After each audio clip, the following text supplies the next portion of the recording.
Mukwaniriza go nalika ku Sfax 256 olunako lwaleero nzize mu swagger eryakabi kanze nnyo bwe nalabye Epas ngaze ku stage n'embuzi n'entya nnyo nga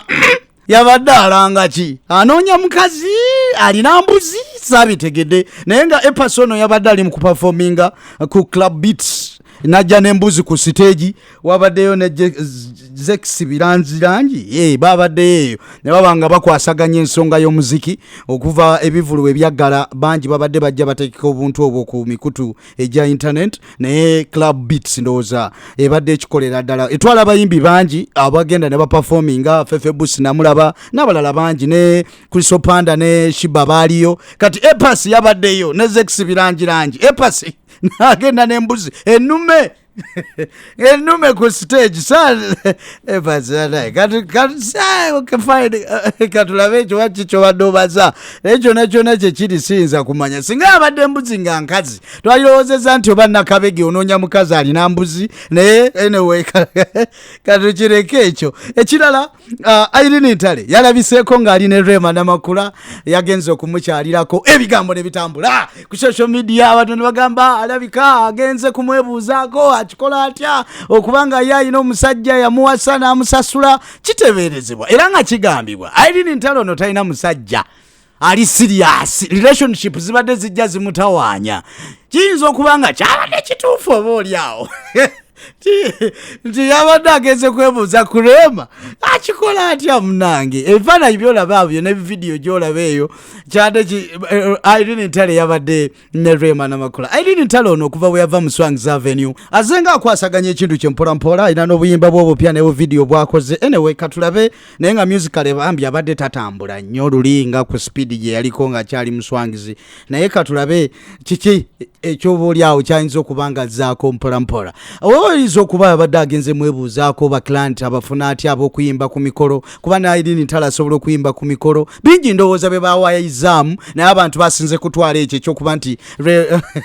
omwana wattu ono Irene Ntale ekintu kyalaavu kyekyamutawaanya akyabuliddwa omuntu ali serious aveeyo amugambe mwana wattu kati nze nkwasaganya ensonga zo kale nnaffe bwetutunulira ebintu by'obuzinyuzi n'obuzinyulwa okufuna omuzinyulwa ali kiriya n'omuzinyuzi nga naye ali kwalaali kiba kizibu naye katumusabire oba oliawo ajja kufuna omuntu ali kwalaali ekintu kikwasaganye mpolampola Eddie Kenzo alina omuliro ku social media ogw'amaanyi simanyi agenda kaddiwa oba si kyo okukendeera kiro nagenze okulaba simanyi bannayuganda ki kye twagala Kenzo bamunominatinze mu Afrima Awards 2020 era nga kategori eyo tagirimu yeka nagenze okulaba nti abayimbi abasajja mu East Africa banominatinze Eddie Kenzo Uganda ne banominatinga Diamond Platinum Tanzania Harmonize Tanzania The Bean Rwanda waliwo omusajja gwe bamuyita Calligraphy musajja wo muna Kenya waliwo omusajja omulala gwe bayita Kasa mu Ethiopia Mbosso mu Tanzania Levani mu Tanzania Alikiba naye mu Tanzania waliwo n'omusajja omulala bamuyita Otile Brown ono naye muna Kenya ati mu kategori eyo balonda musajja kyasinza okuba omukiri kirala omuziki mu East Africa kati twageze okulaba ku social media abantu nga balinganga badi campaigninga Eddie Kenzo nga bagamba tulonde muko waffe Diamond Platinum tuleke Kenzo so nga tewaliwo n'abalala boolyawo abaagala Eddie Kenzo simanyi kigendererwa lwaki abantu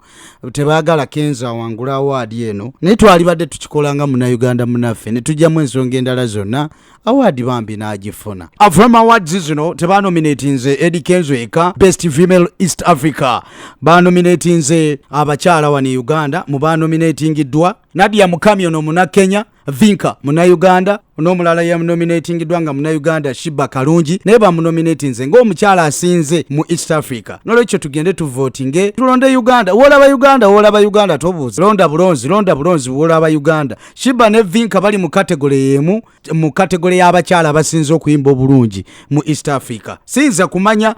oba ani anaalondebwa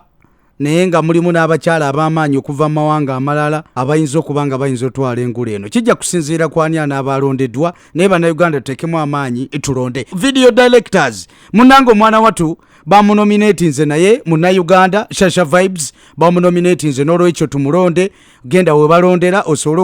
okulonda naye nga ndabamu ba video director ba South Africa ba Kenya Nigeria n'olwekyo tugende ku Afrima Awards 2020 olonde olaba Uganda londa bulonzi ko yafiridde mama we era mu kufiira mama we bamuzikiddeko abantu bangi abagenzeyo mu abadde ba comedian n'abantu abalala bangi mama we gikaludde ebbanga nga mulwadde era bw'atyo Katonda n'abanga teyasobodde kukkiriza omukyalo n'okusigala ng'akyaliwo kibi okufiira maama kubanga ebiseera ebisingako obungi gy'oba olina okuddukira naye bw'atyo Mukama Katonda bwe yageze era bw'atyo n'aziikibwa leka nkuwe ku byabaddeyo kantwala omukisa guno okubeebaza abatuuze b'ekitundu kino bannange mwebale nnyo mwebalire ddala kubeererawo maama waffe njagala okwebaza abaloyi b'emyoyo neebaze bannyinaze baganda bange abazzukulu bonna bannange mwebale nnyo mwebalire akujjanjaba maama ebigambo byange tebijja kuba bingi yadde tuli mu nnaku naye muli mpulira essanyu lingi ne bannange abamperekeddeko okuva e Kampala omwoyo gwa maama Katonda agulamuze kisa mwebale nnyo mwebalire ddala.